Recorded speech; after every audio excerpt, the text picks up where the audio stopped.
Hello, welcome to another LSB Film Podcast. It's me, Chris Brooks. Today's guest is a man who has never shied away from speaking truth to power. Gareth Icke is a musician, a presenter, a writer, and a leading voice in the alternative media. As the face of Right Now on the independent platform Ickonic, Gareth dives headfirst into subjects that most mainstream outlets won't touch, fearlessly exploring topics around freedom, censorship, and the world behind the curtain. Whether he's on stage, on screen, or behind the mic, Gareth brings passion, sharp insight, and a healthy dose of rebellion. This one's going to be real, raw, and unfiltered, just how we like it. Ladies and gentlemen, Gareth Icke. Are you concerned about all this corruption being rebranded as conspiracy theory? Well, don't you worry. Sit back and relax and join in the conversation with today's guest. Welcome to another LSB Film Productions podcast with your host, Chris Brooks. So what do I hit? Do I just hit leave meeting? If you really want to. Same gag every time. I've done it so many times where you've done that for people that you don't know or don't necessarily like, maybe people that aren't British and therefore don't get your sort of don't get the humor. sarcasm really. And it comes up and it says, it's being recorded. Would you like to? And I go, oh, so I just hit leave meeting, and you see people go, no. There's this panic of no, don't do that. Well, I'm joking. No, that's cool. I get you. Right. Okay. So welcome to the show, Gareth Icke. It's lovely to have you here. And thank you so much for your time in sharing your info with us. So, Thanks for having me, mate. Absolutely, my pleasure. So you're constantly in the flow between music, media, and movement building. How do you personally stay creatively inspired and recharged when so much of your work involves heavy and challenging topics? I don't, mate. To be honest, as soon as you started asking that question, I was thinking to myself, yeah, I don't. Really? Well, I try my best. So music-wise, that's kind of fallen away. Just I want to go back to it, and I do a few freedom festivals a year because that's nice to be around those sort of people. But apart from that, I'm not massively doing that, and haven't been really since the start of COVID, to be honest. Because at that point, I was working for the Arts Council, not employed by them, but working with them to try and get music and art to more impoverished areas. A few of us musicians were doing that in Derbyshire and Nottinghamshire, because these are old mining communities, and obviously the collieries were decimated in the 80s, and some of these areas are still not recovered, like even now, 40 years later. And so we kind of figured that actually we've had a bit of a crack. I've toured America and Europe, and these other musicians have done similar things. It's like we've had a bit of crack. Let's give a bit back if we can. It would be nice to have had a leg up when we were kids as well. And we figured that, if people are worrying about paying the bills and feeding the kids not getting cello lessons, basically. So in which case, let's try and take some music to them. The Arts Council, to their credit, were great with that, and we did lots of projects. And then, I mean, the funding was dying anyway. COVID just performed the funeral, basically. And so I didn't really want to get back into just playing music again, in pubs and clubs and all that sort of stuff. I'd actually enjoyed doing the more sort of community-based stuff, So took a breather from it, and I've just not gone back so much because I'm just so busy doing this stuff. Like, the world is just so mad, mate, that it's just full on. So what I try and do, because I've got two young kids, so when I finish in the studio today, like, I'll go home, and I'll be honest, depending on what you say, it's not been that heavy today. Actually, it's not been that bad. But sometimes, like, there's interviews that, you're talking to people that are victims of satanic ritual abuse. Do you know what I mean? It's like, it's horrendous. So when I get home, like, I'll pull up on the drive, and I'm literally like, no, I can't walk in the house like this. Two young kids. So it's like, right, breathe, go in. And then your dad, and it's totally different. And so parenting and walking, walking out in the countryside and just being close to nature, connecting to nature, and also connecting to history. Like last night when I finished in here, my wife was taking the kids out anyway, so I thought, well, I could go home and sit in my own in the house, or I could go out. So me and a mate went climbing into old Victorian railway tunnels, as you do, and just finding old historical stuff. I love it, especially where we're on the road to year zero now. Like, everything old is being destroyed. And so it's like, no, let's document it. So we take like video camera and a drone out, and we go and make these walking videos with lots of historical stuff. And I've been doing this like a year and a half, mate. And I think we're actually in the car counting, me and my mate Phil, and I think it was six. We counted 6 things we've gone and filmed and documented old collieries, old Victorian colliery headstocks, whatever buildings that aren't there anymore. They're gone. And like I said, I've only been doing it 18 months, and that's six things we've documented and put on the internet that doesn't exist anymore. So um, that's how I unwind. No, that's really good. I have to say, I really like the urban photography where people go into the abandoned hotels and Yeah. it's all graffitied and it just looks really cinematic and really just capturing it. I really like that kind of photography. So yeah, that's good. There's Um, lots of places like that around Derbyshire, like loads of like old manor houses and stuff. And it's funny because like the old musician me comes in when we get into those places. I look around and I think, oh, this would be great for a music video. Or this would be great for like a band photo shoot. There's loads of them. I'm the same, mate. I love them. I love that photography as well. that's great. I mean, I suppose being a big Pink Floyd fan, I've always loved album work as well. And like you say, England countryside is just so iconic and it's just it's beautiful and they utilize it so well to to make their pictures really good. So I'm fascinated by digital design, all that kind of stuff, music, as you can see. Yeah. So yeah, that's right, really good. um Question number two for you. Your dad has always said that things have got to get really bad before the masses wake up. How close would you say that we are now to that? And what do you think will be the trigger?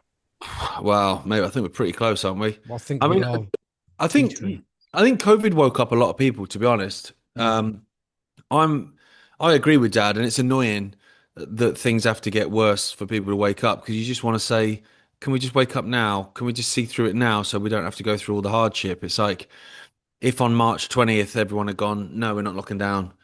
That would have been the end of it, and we yeah. had to put up with 2.5, 3 years of that nonsense, really. So I think that woke up a lot of people because things were conspiracy theories, and people go, "Oh yeah, I can dismiss that as tinfoil hat idiocy, whatever," or "Yeah, he's making money out of it, grifter." They were generally the two you'd get, um, and then all of a sudden, those people were following arrows around ASDA, and I think that was a bit of a light bulb moment for quite a lot of people. We're like, "Well, hang on a minute." None of this makes any sense. I'm being told this on the television, yet my own eyes and ears are telling me something completely different. So that switched a lot of people on. And I think, if this kicks off now, as it appears to be, I mean, Trump will almost certainly, I don't know when this will air, but he's probably already declared war on Iran by the time it does. And Britain will follow suit because that's what Britain does. And I think that will wake up a lot of people because what people aren't understanding is, you look at Iran and Israel and Iraq and Syria and Yemen and Lebanon and, Libya, all these places and all these conflicts that have gone on. And people see it as like, oh, it's over there. Yeah, it's somewhere over the rainbow in it. Yeah, different looking people over there, different vibe. Yeah, whatever. And you carry on with your life. The I'm all right Jack mentality. Well, exactly. But what they don't realize is that all these things affect economies and they affect your energy bills. If you're going to war, as they have done, as it did with Russia, if you're going to war or putting sanctions on nations that are in control of your energy, then you're snookering yourself. And so what will happen is, you'll find Americans going to the petrol station and spending on 20, $25 a gallon and asking what the hell is going on. It's like, yeah, well, yeah, because you supported it because you thought it's over the rainbow and it won't affect you. Well, it does, and that's how it works. And, I talked to my mum about like, and I did speak to my grandparents when they were alive about like the World War II, and rations were still in place when my mum was a kid years after the war ended. Mm. All this rations were still going on. Oh, mate, you managed to get some butter. Wow. And so many people take it for granted now. Like you just go down to the supermarket, get what you want, jobs are good. And I think we saw a little bit actually, to be fair, with COVID with that whole toilet roll nonsense. Okay. Do you remember that? Yeah. But what that did is people went, what do you mean I can't get what I want when I want?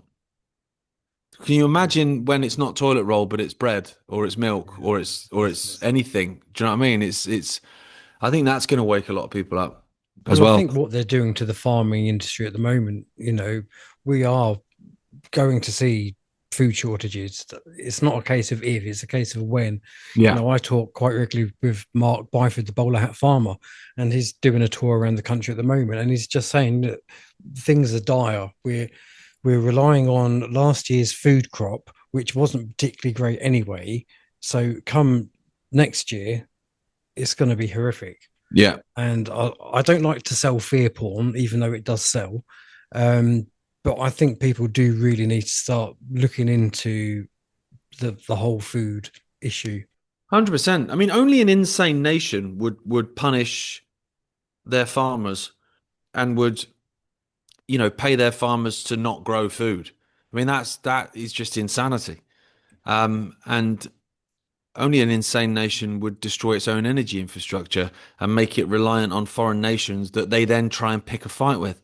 I mean, that's not sane behavior. But this is the thing that I think people struggle with is these aren't sane people we're dealing with. I mean, some of them are idiots. I'll accept that Ed Miliband is a moron and David Lammy is a moron. I'll accept that. But then there's other ends of it where they're not stupid. They know what they're doing and they're doing it intentionally. Well, they're paid actors, aren't they?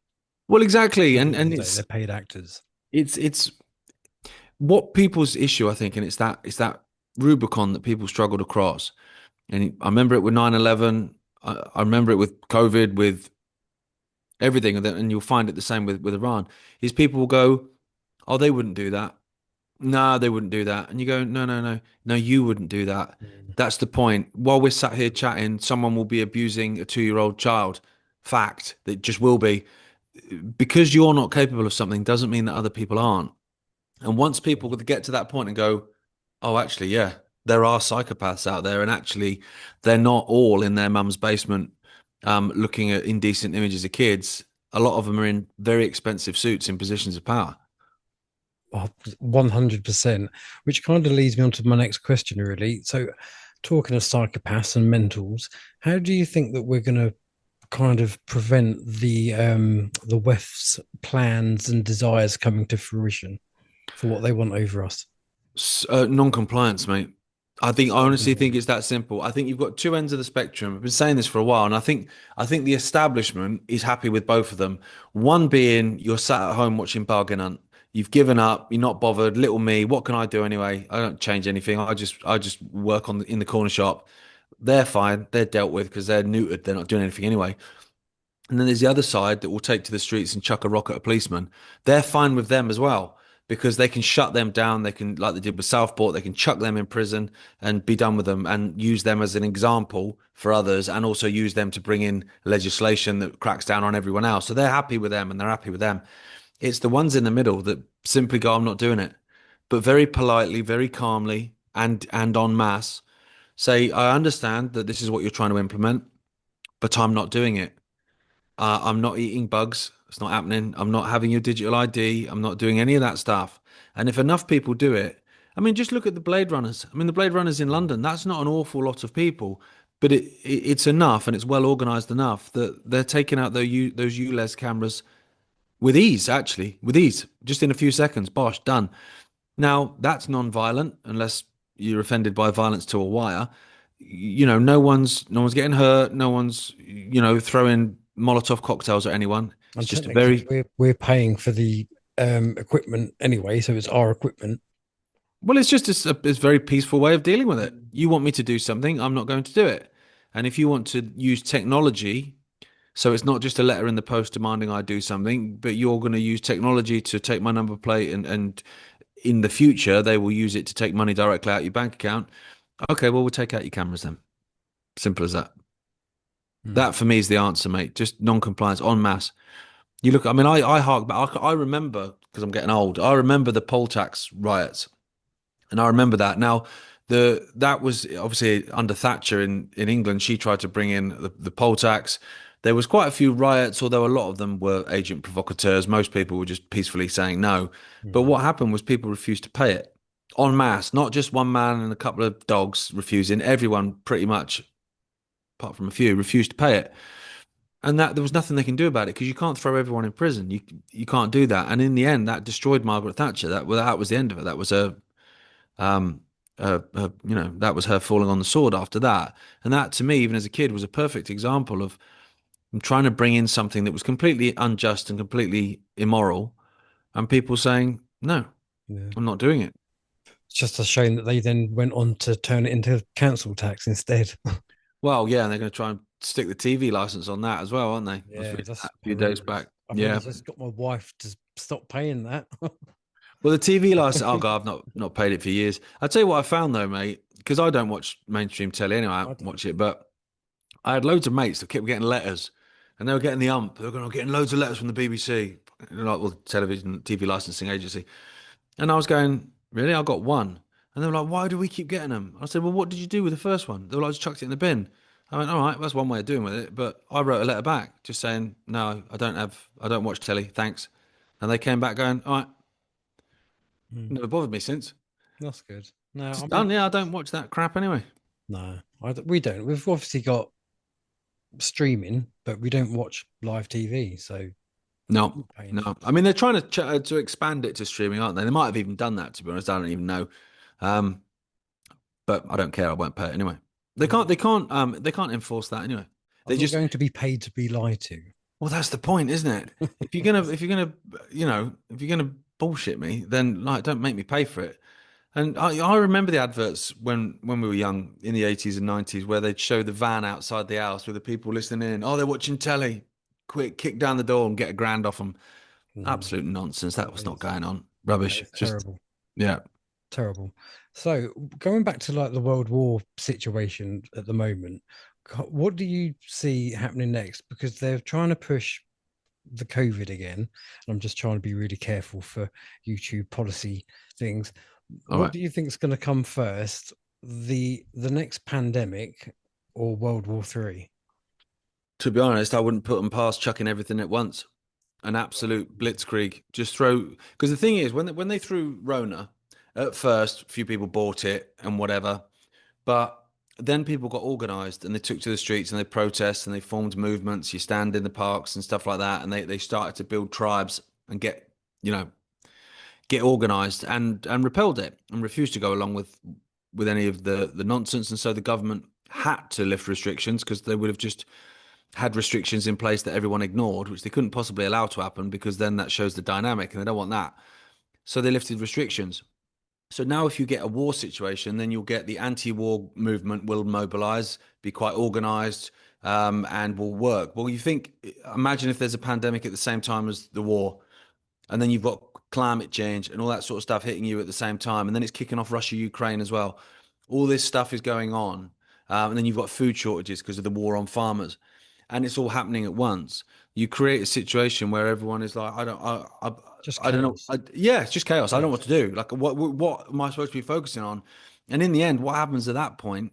Like my dad uses the analogy of like hitting loads of buttons on a computer at the same time. In the end, the computer will go, "I can't deal with it." It just freezes. Just freezes. Can't deal with it. And I think that's what they're pushing towards. Deer in the No. headlights.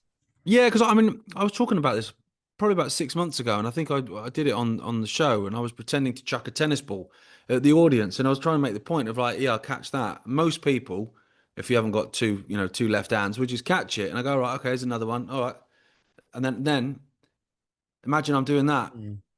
No, after you might catch the first couple, but after a while, it's bloody chaos, and I think that's exactly what they'll try and pull off. To be honest, mate.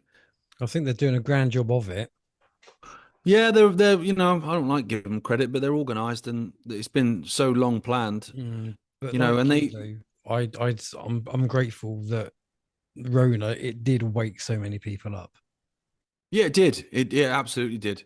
I think they obviously they use their behavioural insights team and their psychologists more than anything to try and control and manipulate behaviour and judge how people were going to deal with it. And at first, I think, well, I don't think I know. I mean, Matt Hancock even said it at first. They were surprised with the levels of compliance. Imagine how embarrassing that must be for a population for them to be surprised at how compliant you were. How easy is Um, it? but by the end, it completely flipped. And it flipped like that. Like I remember I was going to protests all over the country, and you're talking like if you went to a protest to speak and there were 600 people there, you that was pretty good, Mm. guys. That was not bad. And I remember being at one in London, which was probably about 600, maybe 700 people. And within a month, it was 40,000. And it literally swelled like that. Like people just snapped and went, no, I'm done. Um, and I hope that that's what happens here when all this stuff gets thrown, that people go, do you know what? No, I'm not doing it. Rather than just keep their head down for a quiet life. Because That's why most people do it. I'm all right, Jack. It's not affecting me. Mm. Well, it will eventually. So it'd be great if everyone spoke up now, and then we could try to stop it getting to that point where everyone's screwed.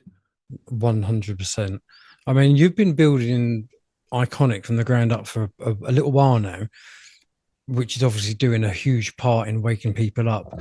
What is the most fulfilling part of creating an independent platform outside of the mainstream? And at what moment would you say you step back to say, yeah, we're doing something really important here? Um, Good question, mate.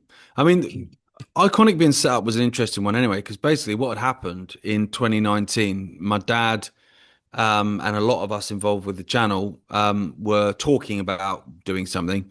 And then everyone was simultaneously getting banned from everything, and YouTube, from Facebook, from Twitter and everything.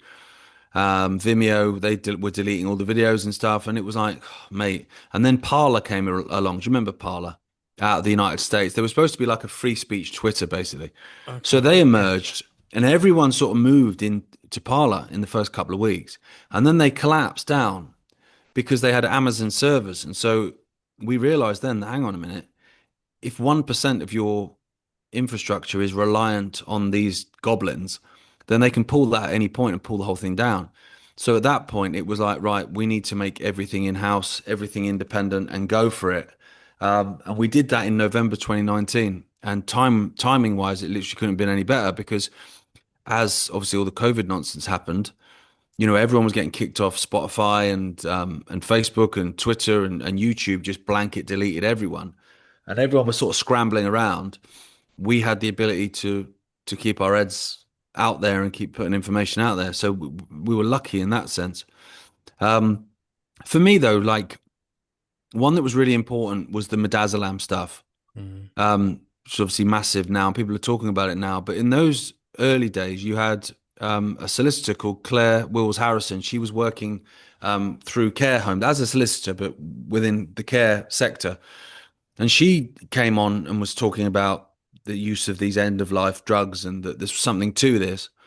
And then I know Jackie Devoy started going with it. And at that point, she was still in the mainstream, Jackie. She was writing articles for the Daily Mail and Telegraph and others. So she basically formulated this story because in her journalist mind, this is freaking huge. We're talking about Mm. the first wave basically being the mass murder by the state. You'd think that would be front page news. So she went to 29 different publications that she'd worked for previously. So 29 editors that she knew. Only two of them replied. 27 just blanket ignored. Two replied. One saying they wouldn't cover it because it wasn't in the national interest, which what?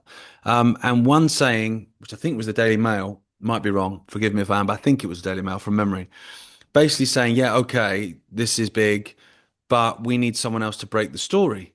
And I remember when she told me, I was like, but that's not how it works. It used to always be fighting for the scoop, wasn't it? Like someone Mm. would normally you'd think they'd say, yes, we'll cover it, but only if we get the exclusive. It was the opposite. So she came to us with a number of people who'd lost loved ones and a couple that had actually saved loved ones, like they'd broken their grandparents out of a nursing home or out of a hospital, to talk about the midazolam stuff. And so we did a special and put it out all over anywhere that would host it. That was a pretty Pretty powerful moment and powerful, something yeah. to be proud of, I think, at that point. And in the end, the Daily Mail did cover it. I mean, they did a bit of a shambles job of it and whitewashed parts of it, but at least they did something. But yeah, breaking that news story was pretty big for us, really, because when we first launched, like no one would talk to us, mate. Honestly, trying to get guests was a nightmare because no one wanted to be linked with the Ikes because the Ikes are mad or bad or both. So you don't want to be linked to them. Don't forget Freemasons. Oh yeah, Don't Freemasons, forget that. yeah, anti-Semitic Even Freemasons. I've been accused of being that. Can you believe? I don't. It's a rite of passage, I think, to be in this realm, mate. If you've not been accused of being a Freemason, then You you're do not something doing it. wrong. You're not doing it right. Yeah. That's it.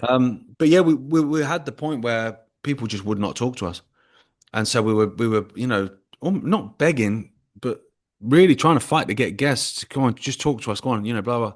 And then now it's the other way around. Like it's flipped where you've got people coming to you, and you've got people going out there going, look, talk to these guys, they're genuine.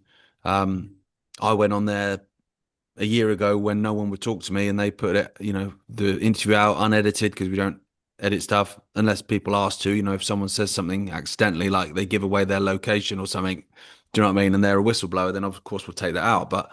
Um, but yeah, so that's something to be proud of. I guess it's only been 5 years, really. That's no time really to try and set something up. So No, I think you've done yeah, incredibly well given how long you've been going, for sure, 100%. And I think yeah, long form is so important. We've just all become so used to like shorts and scrolling. We get everything in sound bites, and people try and forge their perception of reality in sound bites. So yeah, that's why I kind of like the Joe Rogan, and that's kind of what got me into the podcasts. And I like the guests that he has on, and I think the long form that does it, it's so important because you can have a proper conversation, so people can build proper ideas and structures around what's being said. yeah. Um, Talking about, because we're both fathers, and I think for at least since 2020, it's been quite obvious and apparent that they're going for the kids, whether it's LGBT, whether it's something that they Yeah. want to put into them. Would you, if you had the choice, if you could design a school curriculum for the next generation, not just about media but life, what are the three subject or skills that you would make mandatory? Self-sustainability, growing food. Oh, excuse me, I'm choking. Learning how to grow your own food be massively important. You're reading and writing and all that sort of stuff, but learning how to survive, we don't learn any of that. Everything that keeps us alive is done by someone else over there somewhere. So that would be number one. Getting your hands dirty and your feet dirty in the soil and learning how to fend for yourself and to survive. Also learning um, about how division has been sown historically. So we learn about depending on what age you are, you might learn about the world wars, you might learn about Henry VIII chopping his wife's head off and all that sort of stuff.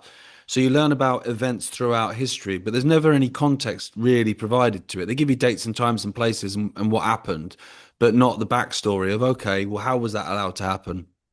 How did that many people agree to support the Nazis into power or agree to follow Pol Pot, or whatever? So I think history, but genuine history would be important because I think kids need to know what's happened so you can learn from that in the future and start to spot red flags. I think, for instance, I didn't stop learning about, and I may well have not heard the official story, but we didn't stop learning about World War II when I was at school. We didn't hear about communism. We weren't taught about the Bolsheviks and the Soviet Revolution and all that stuff. We didn't learn any of that. So when communism started to come into the schools, I mean, fortunately, I'd probably left by that point. No one spotted it. No one went, well, actually, no, I've learned about this before. But you could learn about the Nazis as much as you liked. So that would be another thing. So growing your own food, history, but real history, what happened, not what they said happened, basically. Um, and then I would have art, expression. So music, drawing, building, creating, anything creative, whatever you might like. Because people say, I hear it all the time from people actually, oh, I'm not a very creative person. Well, you are because everyone is. It's just not in a particular realm. You might not be able to write a song, or you might not feel that you can write a song, but you might be able to create something else. You might be able to sculpt something or whatever. So that would be one as well because you're getting the other side of your brain working then as well. Yeah. And like Um, everything, even skills, you still have to practice them. oh, exactly. You Oh yeah, can no play one the can pick up a guitar, but guitar and nobody play it. started off being able to. Yeah. Yeah, exactly, exactly. And it's about also, finding things that you love and things that you're passionate about. And it's not, certain things are not for everyone. Like when I was at school, I was just looking out the window watching the kids playing football in their PE lessons. And the teachers didn't like me very much, and that's fine. But they would have looked at me as just like, oh God, he's just not bothered. It's like, no, I am. I'm really bothered about that. Mm. Like I love that. So I think, having teachers around kids that genuinely love kids and like children, which I don't think you find. Like I No, remember when I I go back agree. to school, I could probably name Mr. Clark, Mrs. Kadai. and Mrs. Wood. That they were three teachers that I had that I knew love kids, and they were teachers because they just loved kids. The others, I mean, you used to It be was just a terrified job. of them. It was just a job. Yeah, and not and so after no, I look back and I think, I mean, it was the 1980s, so it was a bit different. But I look back at some of my teachers and I think you should have never been a million miles near kids in a million years. You should have been, you should have been I stuck on remember an one of island my as far away as teachers, possible. yeah, Yeah, horrible, horrible. Donahue, his name was it, and I remember him getting a kid and throwing him up against the table. You know, Oh yeah. imagine that today. Well, that's it. I mean, I remember that. I remember kids getting walloped. You know, we didn't have the cane and the belt and all that sort of stuff that my parents used to talk about. But yeah, I remember kids getting a wallop. It was the chalk rubber, wasn't it? Oh You yeah, that getting lugged that across lob the that. room. It's mad, isn't it, when you think about it? Because you think those chalk rubbers they were wood. If that Mm. hit a kid in a temple, you'd kill Yeah, him. game over. It's It's mad, really. insane. It It is is mad. insane. The But 80s were a crazy time. I don't know how old you are, but I'm 45. also same. I'm 43, so same age basically. So yeah, we were 80s kids then. Because you've got kids. Have you ever watched? I'm asking the questions now, mate. That's all right. Go for it. Have you ever watched Bluey, the TV series? It's like a cartoon. It's Australian. Basically, they're dogs, but they're like humans essentially. I vaguely recall the title.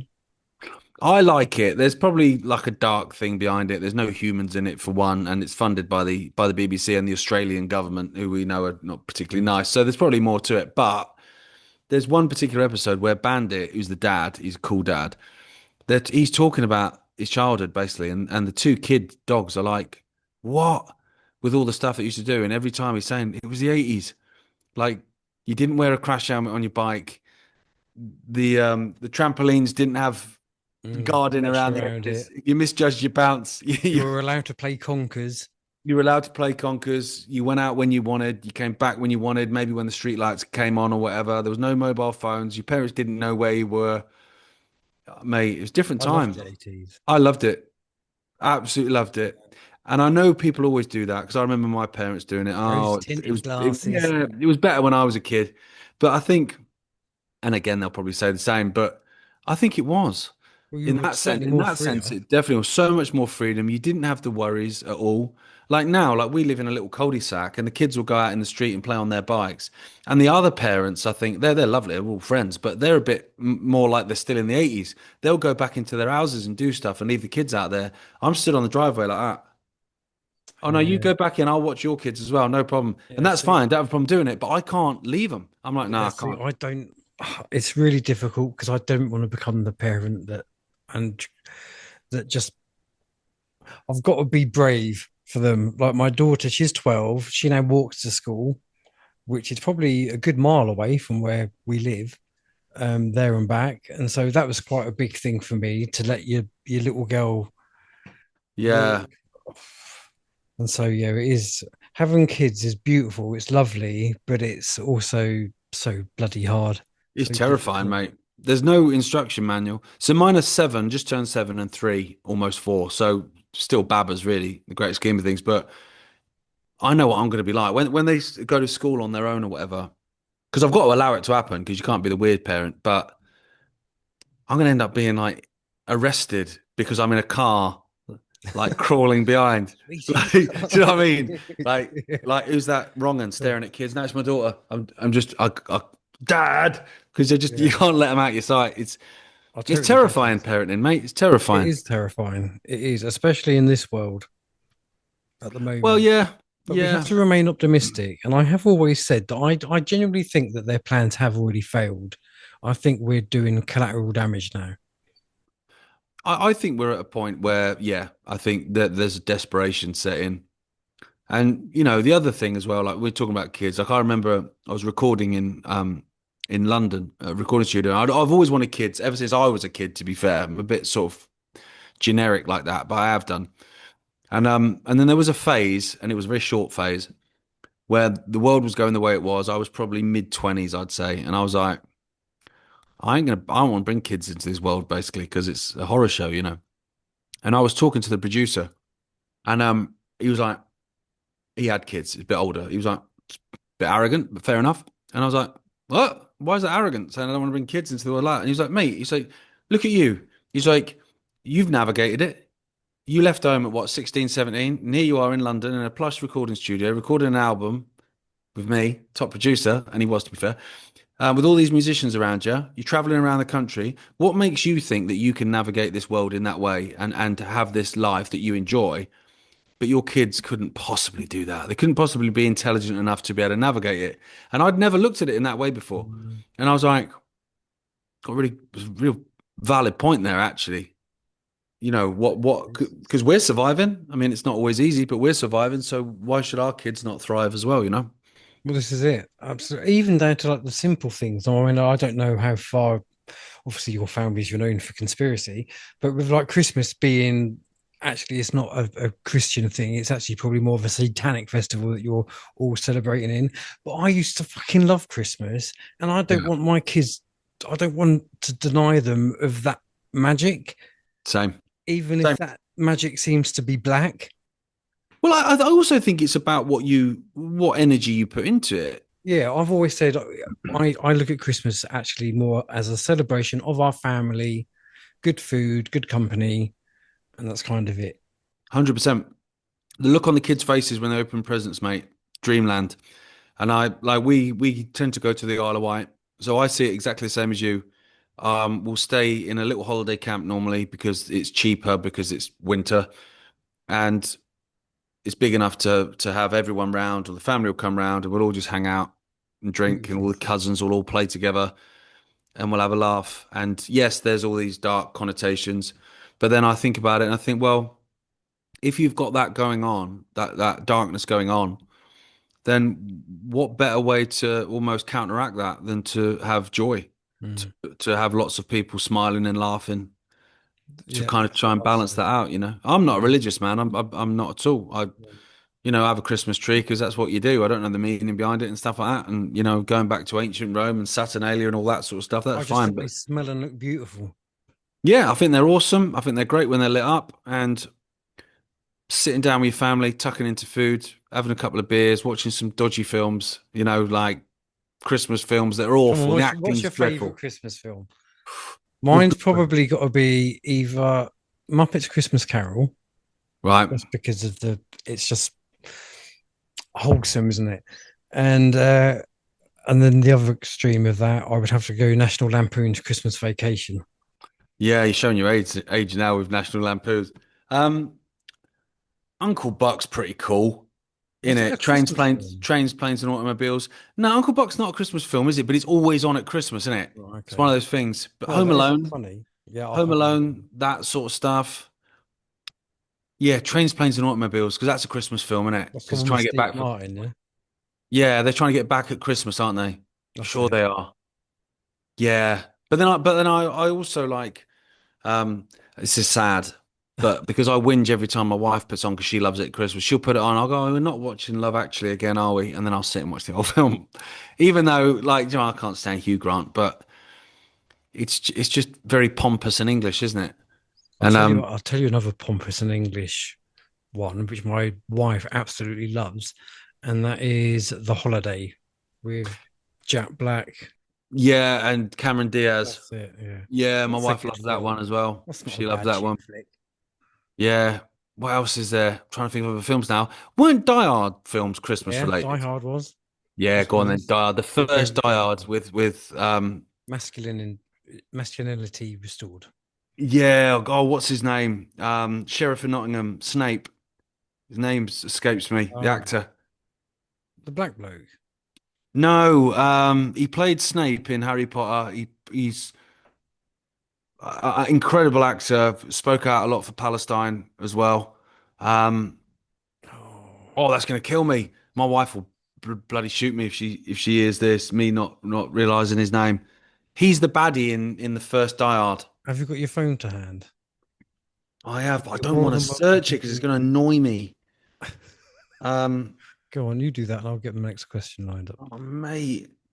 As soon as I see it, because he's in Love Actually as well. He has an affair. Because I can't remember Die Hard that well. Played by, where is he? Oh, it's Alan Rickman. Alan Rickman. Okay. How did I not get that? I like his films. I think he's a really good actor. Great actor, or was a great actor. Yeah, but he's I'm the trying to baddie in think the what else he's first Die done. Hard. What else was he in? He played the sheriff of Nottingham in Robin Hood, Prince of Thieves, which he plays brilliantly because he's really good at playing a baddie.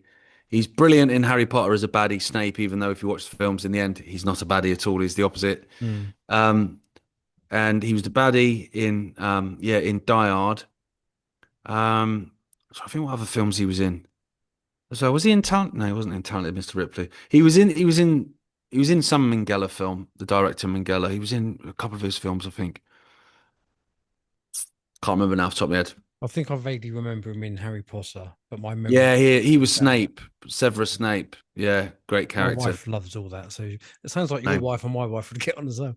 Yeah, Oh mate. yeah, She loves Harry Potter, but they read all the books and all that sort of when they were in teenagers and that. So love it. no, that's great. My wife's really heavily into who's the bloke? Oh, Terry Pratchett. There you go. So what was How that? can I Lord of not the think of that? Rings. Oh no, that was Terry Pratchett. He did A Stroke of the Pen. He's done with loads. He's very it's very much like Lord of the Rings, that kind of fantasy kind of realm. Right. Okay. But no, he's very good. Right, I know you're really busy, so I think we shall end with this question. Okay. Where do you see the world in 5, 10, and 20 years? Ooh. A lot of it depends on what happens in the next few days, to be honest, in terms of the next 5 years, because they're talking about if America joins, it will be a swift military operation. Well, I remember that with Iraq. It wasn't very swift. And it was the same with Afghanistan, wasn't it? We'll get in, we'll Mm, get Osama bin Laden, and we'll be out 20 years later. Um, so I think a lot depends on that. 10, 15, 20 years later, that depends on us. If we go along with it, mate, and we say yes for a quiet life, shut our mouths and bury our heads in the sand, then we're all going to have digital ID, social credit scores. Now you've had too much meat this month and all that sort of stuff. But if we say no, not doing it, then who knows what it could be in 20 years? Could have exactly. half a chance, you know? Mm, Because fundamentally, like I remember this as a kid. We were in Normandy. I think it was the 50th anniversary yeah, it would have been the 50th anniversary of D-Day. So it would have been 1994. And we were already in Normandy on holiday. And I think Bill Clinton, who was president at the time, they were all there and whatever. And I remember we went and visited a couple of the war um, sites, like grave sites. And I remember as a kid looking, and it was like you might find the odd general or whatever that was like 29, 30. Everyone else is 21, 22, 23, 20, 21, 20. They're just kids. mm. And you look at it and you're like, none of them wanted to go to war. If you'd stuck all of them in a pub with another load of Germans, they'd have all had a beer and had a laugh playing the table football. And so it's all just the people above that never see a shot in anger, to be fair, any of them, that send these kids to war. And as soon as those kids realize that and go, I'm not doing it, then we can get on, mate. Most people just get on. Most people, if and I think this even where people like Israel, Palestine, oh, there'll never be peace, never. Yeah, but well, It's a bit like the Morgan can be, Freeman mate. thing that he said, isn't it? If you want to end racism, stop bloody talking about it.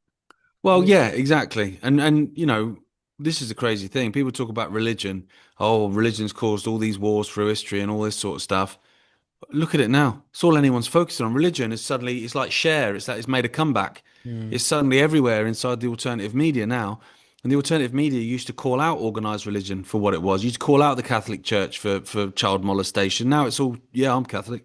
It's very strange. it is weird how it's all just It's all flipped, yeah. But they need this biblical bollocks to justify the unjustifiable, basically. would you say that because I've always had my suspicions that especially the Bible, like Genesis and stuff, I think that was written by the cabal. I think they're kind of telling you what the plan is. So then people can go, look, it's happening, it's all coming true. 100%. Yeah. But there's also another aspect to that, which is it's like prophecy. Oh, it was prophecy. But it's not prophecy if you're making it happen. Mm. If I write down that you're going to get punched in the face, and you look at that and you go, oh, it says I'm going to get punched in the face, and then I throw a right hook at you, is that prophecy or is that me just hitting you in the face? And this is the thing. There's so many things that are happening now in terms of, oh yeah, the end of times, the Gog and Magog battle for the world war in the Middle East that will lead to the building of Solomon's temple. And you're going, yeah, but this isn't prophecy. You're doing it. Mm. You're physically firing the rockets at each other that are going to push us towards this. So actually, you can say it's prophecy all you like, but you're doing it. Stop doing it. If you stop doing it, the prophecy doesn't happen. It's a little bit like the temperature's heating up, and but the chemtrails, which then trap the heat in, and then I do believe in man-made climate change, but it's the sick psychopaths that are actually deliberately creating it. It's Well, not that's us. It's another not that's us. another thing. Yeah, that's another thing, isn't it? I mean, this is where they talk about climate change. Oh, it's going to be 40 degrees or whatever. Well, it's not, but whatever. But let's pretend it is going to be another 10 degrees hotter this summer.